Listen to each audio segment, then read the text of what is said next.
Terry, and this is Sway TV, a show created for the youth by the youth. And today we are interviewing Alderman King from the 4th District. Good afternoon, how are you? I'm good, how are you? I'm happy to be on Sway. Thank you. Thank you for having me. To get things started, what made you want to become an alderman in the first place? That's a very good question. My friends convinced me that it was really an extension of what I had been doing in the community already, that everything that I had done in terms of volunteering, I'd been and really lived in the 4th Ward for almost 30 years and have been volunteering or adding value to the community in some regard. And they said, that all of those things would help our community if you became alderman. Okay, that's nice. What does your day usually look like as It varies, which I actually like. It could be anything from meeting with young people like yourself, or meeting with community members who are concerned about a particular thing happening in their particular area. Last night I had a safety meeting. It could be meeting with developers who are interested in building in the community. So it varies. Or it could be about city council. We have 50 members that make up the city council in the city of Chicago. I'm just one of 50, and we get together to make ordinances or legislation and policy for the city of Chicago. So it really varies from any given day. That's cool. So how do you feel about police brutality?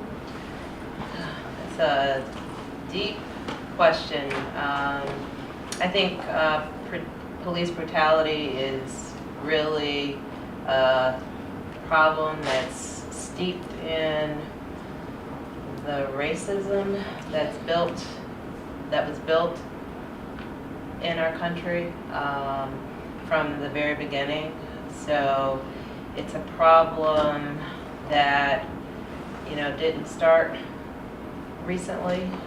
It started really came out of slavery and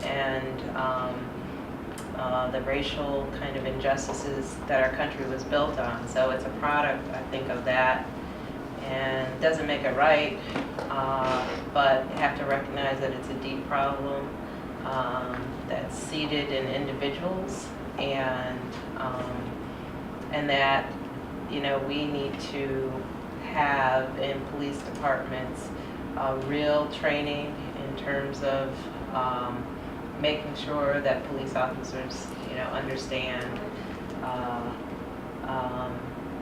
the racial tension that exists and the history that's involved in all of that, and probably the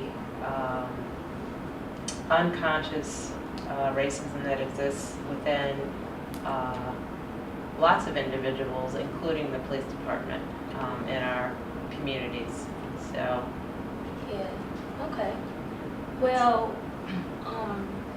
what does the Safe Summer program do for inner city kids? Good. I'm glad you asked about Safe Summer.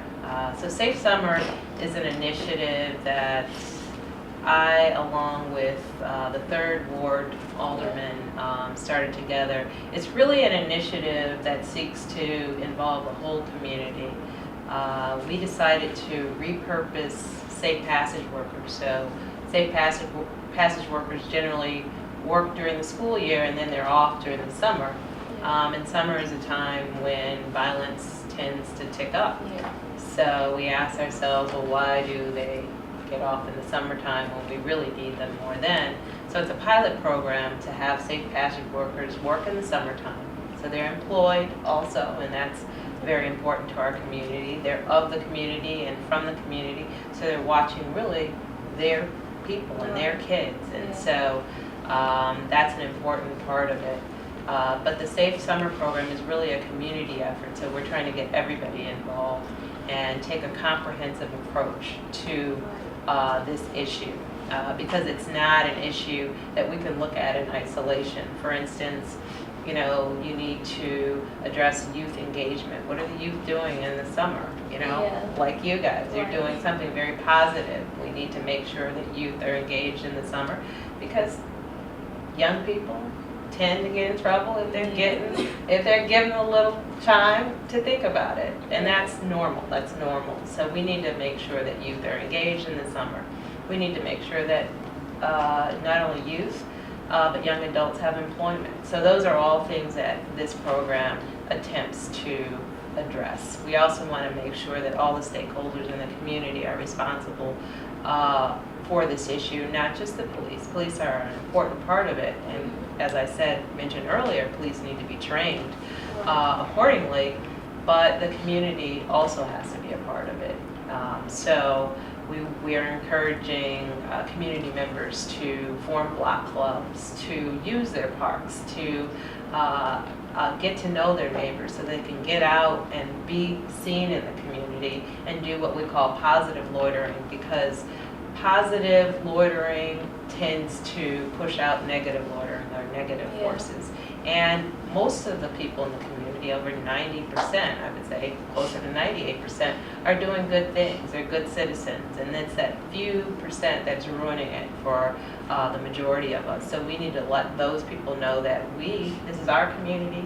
We make up the majority of it. It's mostly positive people and want to step out and be positive. So Safe Summer is really just a comprehensive approach to this issue of safety.